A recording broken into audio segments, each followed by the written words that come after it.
유튜브로 읽는 박정희 전기 6권 한 운명적 인간의 나상. 코너에 몰린 김종필.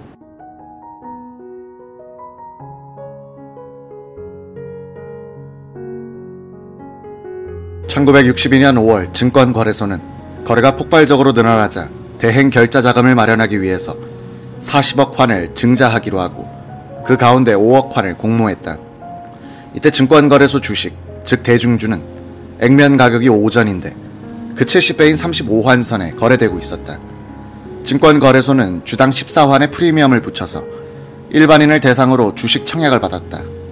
인파가 몰리기 시작했다. 청약 전날 밤 증권회사와 은행 주변의 여관방은 지방에서 올라온 사람들로 만원이었다. 증권시장도 활성화시키고 그 틈을 타서 합법적으로 재건동지의 창당자금을 마련한다는 정보부 측과 증권투기사 우윤용상의 구상은 증권시장을 뜨겁게 달구는 데까지는 성공한 것이다.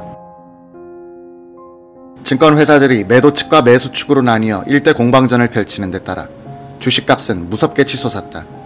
3월 말 9환 20전이던 대증주가 한 달 뒤에는 당일 결제 거래에서 42환 50전, 선물 거래에서는 60환으로 올랐다. 4월에는 거래액이 1180억 환에 이르렀다. 그 가운데 1020억 환은 결제를 나중에 하는 보통 거래였다. 현금과 현물의 뒷받침이 없는 이른바 공매도 성행했다. 무턱대고 거래 약정을 한 뒤 증거금만 내놓고는 결제 당일까지 정산하지 않는 금액이 4월 17일 현재 22억 6천만 환에 달했다. 증권거래소는 주식을 판 사람이 결제 예정일에 주식 현물을 가져오면 매수인이 잔금을 치르지 않더라도 매도인에게 대행 결제를 해주게 되어 있었다. 결제 약속이 이행되지 않는 경우가 많아 증권거래소의 대행 결제 자금이 달리기 시작했다. 증권거래소는 재무부에 20억 환의 융자를 신청했다. 20억 환은 금융기관 대출 한도액을 초과하는 액수였다. 4월 18일 금융통화위원회는 증권거래소가 증자를 통해서 20억 환을 갚겠다고 하는 약속을 믿고 한도 외 융자를 승인했다. 그 열흘 뒤 증권거래소는 또다시 30억 환의 추가 융자를 요청했다. 당시는 통화개혁을 앞두고 있을 때였다. 정부에선 대사를 앞두고 증권시장이 마비되면 큰일이라고 생각했다. 4월 28일 금융통화위원회는 경론 끝에 추가 융자도 승인해주었다. 정부는 이제 증권시장의 인질이 되어버렸다. 5월의 주식거래는 드디어 2510억 환에 달했다. 지난 6년간의 총 주식거래액 2740억 환과 맞먹는 거래액이었다.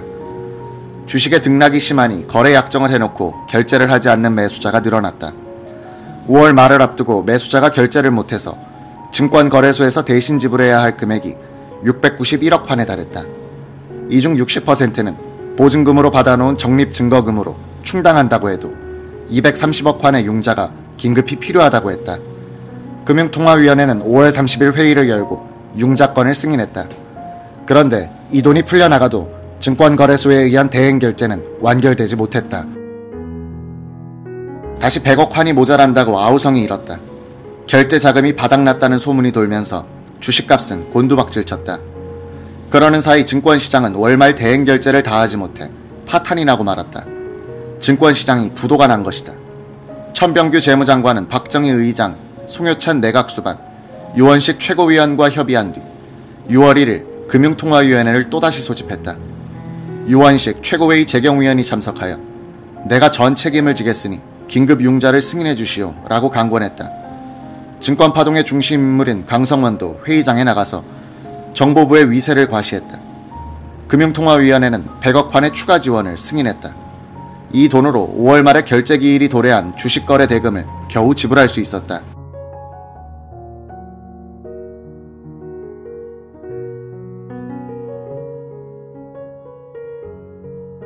(6월 4일) 증권시장은 개장되었으나 거래가 거의 이루어지지 않았다.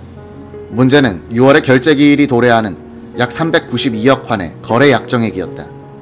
송효찬 내각수반은 6월 5일 재무부 장관에 내린 지시각서를 언론에 공개했다. 송 수반은 이 각서에서 재무장관에게 여러 번 경고했음에도 불구하고 재무부는 적절한 조치를 취하지 않았음은 물론이고 정확한 보고를 상부에 올리지 않았다고 힐책하고 파동을 일으킨 책임자의 처벌을 지시했다. 박정희 의장도 6월 7일 송효찬, 천병규, 유원식을 불러 대책을 논의했다.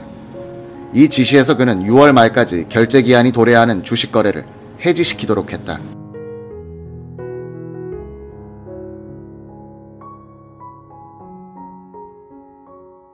박정희 의장의 지시에 따라 증권거래소는 약정 가격의 약 3분의 3을 해지 가격으로 정하고 6월 결제 도래분의 거래를 모두 무효화시켰다.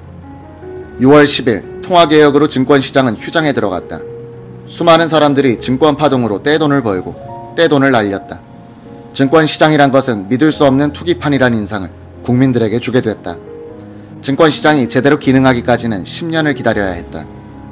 6월 16일 박정희 의장은 송유찬 내각수반, 김종필 정보부장, 천병규 재무장관, 유원식 위원을 불러 대책을 논의했다. 송유찬은 천 장관을 비난했다. 근자에 들어서 재무장관이 상황을 제대로 보고하지 않았을 뿐 아니라 지시를 해도 따르지 않았습니다. 천 장관은 정면에서 반박했다. 송 수반은 증권 파동이 일어나고 통화개혁에 대한 비판적 여론이 대두하니 책임을 회피하려고 하는 것 같습니다. 양자가 국사를 둘러싸고 상하 분쟁을 일으켜 정부의 위신을 추락시켰으니 1도 양단하십시오. 박정희 의장은 이날 송유찬 내각수반, 천 재무장관의 사표를 수리한다고 발표했다.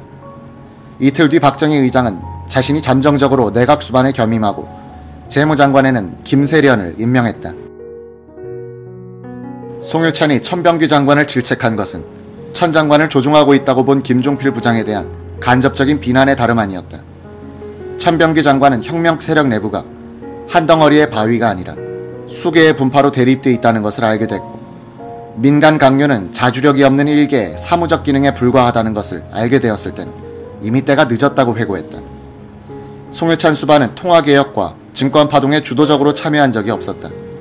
그런 그가 유원식과 김종필이 벌여놓은 일에 책임을 지는 모습으로 퇴진하였으니 가슴속엔 원한이 쌓일 만도 했다. 1년 뒤 그는 반격으로 나온다.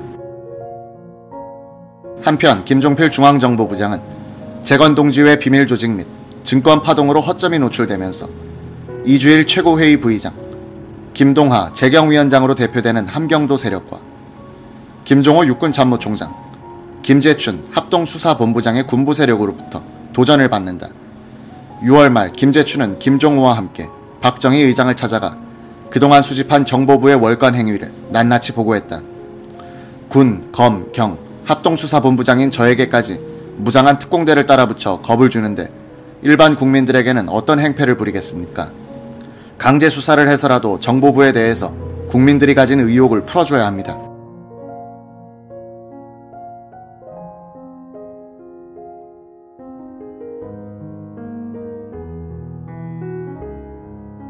김종호 총장도 하루빨리 민심을 수습하는 조치를 취하여야겠습니다 라고 거들었다.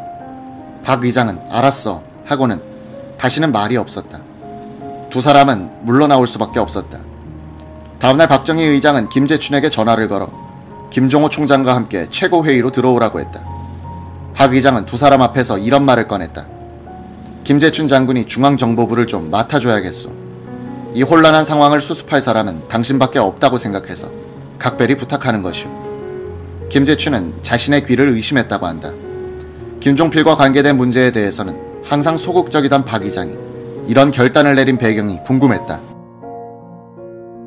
그럼 김종필 부장은 어떻게 하시고요? 그 사람은 복잡한 문제가 해결될 때까지 현직에서 물러나 의장 보좌관으로 있도록 하지. 김재춘은 의아한 마음을 금할 수 없었다. 의혹 사건의 배후 책임자로 김종필 부장이 꼽히고 있고 자신이 정보부장이 되면 김종필까지 수사 대상으로 삼아야 할 것인데 과연 거기까지 생각해요 이런 인사를 결심한 것인지.